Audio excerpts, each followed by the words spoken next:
"You will marry him tonight, or your mother loses everything." The words cut through the room as her hands trembled, and the man she had never chosen stood smiling like he already owned her life. The wedding hall froze as the command landed. Every breath stopped. Every eye turned toward the girl standing at the center, dressed in borrowed white, her pulse pounding so loud it felt like it might crack her ribs. She did not cry. She did not beg. She only swallowed, because she knew what refusal would cost. Somewhere behind her, her stepfamily watched in silence, their faces tight with fear and relief. Across from her stood the man everyone feared, the one her stepsister had run from, the one no one said no to. In that moment, injustice stood tall, dressed in silk, demanding obedience. Her name was Amara Johnson, and until that night, she believed silence was just something you endured. She did not yet know it would become her greatest weapon. Amara was not weak. She only looked that way to people who never learned how strength could hide. She was tall, dark-skinned, with eyes that carried storms and calm at the same time. Her shoulders were straight, even now, even as her heart screamed. The guests whispered behind polite smiles. A few pitied her. Most avoided her gaze. No one stepped forward. The room smelled of flowers and polished wood, but beneath it lingered fear. Sharp and sour. The man waiting for her was known as Kang Minji. His name traveled in low voices through the city. He came from money built on shadows, from power that never raised its voice because it never needed to. He had been engaged to Amara's stepsister, Lena, until Lena fled in the night, leaving behind a single message and a trail of terror. Debts followed. Promises were called in, and someone had to pay. That someone became Amara. She had arrived at the house only weeks earlier, returning from years away, hoping for rest. Instead, she found a family cornered. Her stepfather's business was failing. Her mother's health was fragile. Kong's people had come with quiet threats and kind smiles. When Lena disappeared, the offer changed into a demand, a daughter for a debt, a marriage to seal silence. Amara remembered the way her mother's hands shook when she asked, the way her stepfather would not meet her eyes, the way the room felt smaller, like the walls leaned in to listen. She said yes without speaking, not because she agreed, but because she refused to let fear break her family. Her backstory lived in places no one here could see. Years earlier, she had worn a uniform, the fabric rough against her skin, the smell of dust and metal always in her nose. She had served far from home, in places where the sun burned and the nights never slept. She learned how to stay calm when everything fell apart. She learned how to read danger before it spoke. She learned how silence could save lives. She lost people there, friends who laughed too loud and dreamed too big.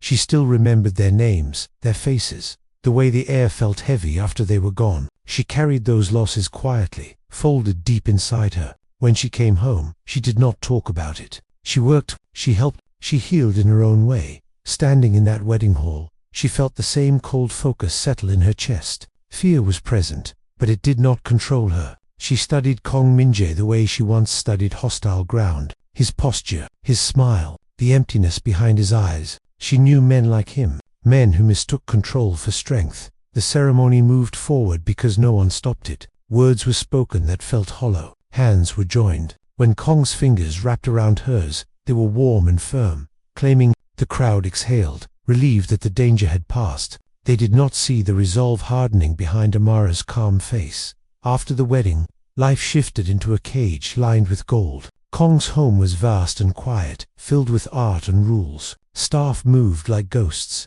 Cameras watched every corner. He was not loud. He was precise. He spoke kindly, almost gently, while removing choices piece by piece. He reminded her of what he had saved. He reminded her of what he could take. Amara listened. She nodded. She learned. Disrespect came in small cuts. She was excluded from decisions about her own life. Her calls were monitored. Her past was questioned, then dismissed. Kong assumed she was replaceable, that gratitude would keep her loyal. When he spoke of her family, his tone carried ownership. The house felt cold despite its warmth. Nights were long. She slept lightly, aware of every sound. Yet she did not crumble. She kept her dignity intact, like a shield no one could see. There were moments of foreshadowing, quiet and easy to miss. A house driver who lingered too long when handing her a phone. A staff member who slipped her an extra cup of tea and met her eyes with something like respect. A business meeting she overheard where her name was mentioned with curiosity rather than contempt. Threads began to form, unseen by Kang. Amara had not been idle before returning home. She had contacts, she had records, she had a mind trained to prepare for outcomes others never imagined. She began to document everything: dates, words, movements. She hid the information carefully, sending pieces out through channels Kong did not think to watch. He underestimated silence. He always had. Tension escalated when Lena resurfaced, captured on a screen in Kong's office. She was alive, shaking, asking for forgiveness. Kong's calm cracked for the first time. He blamed Amara without proof, his control slipping. His voice stayed low, but the threat was clear. Her safety was conditional, her obedience expected.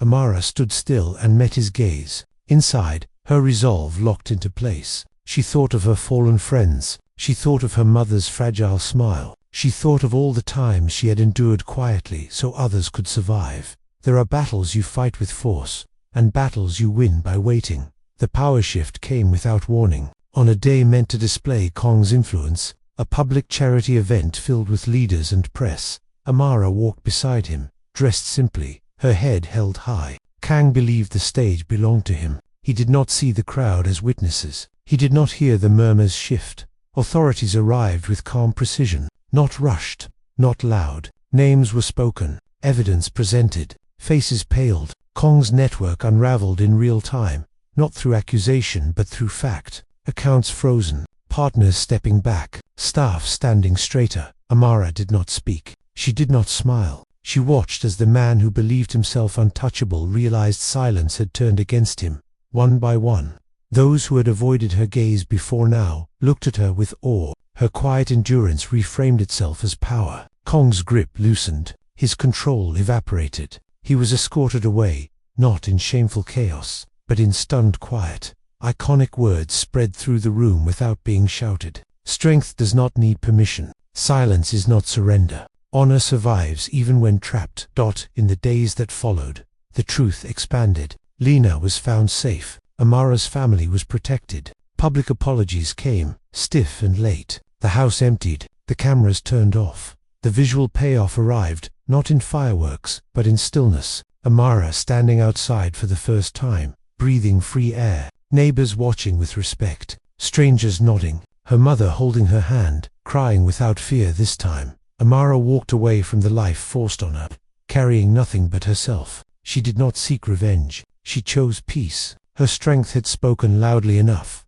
The story ends with reflection. Not all battles announce themselves. Some heroes never raise their voices. Respect is not demanded. It is earned, often by those who suffer quietly until the world finally listens. If this story moved you, share where you are watching from. Share what silence has taught you. And subscribe for more stories that honor strength you cannot always see.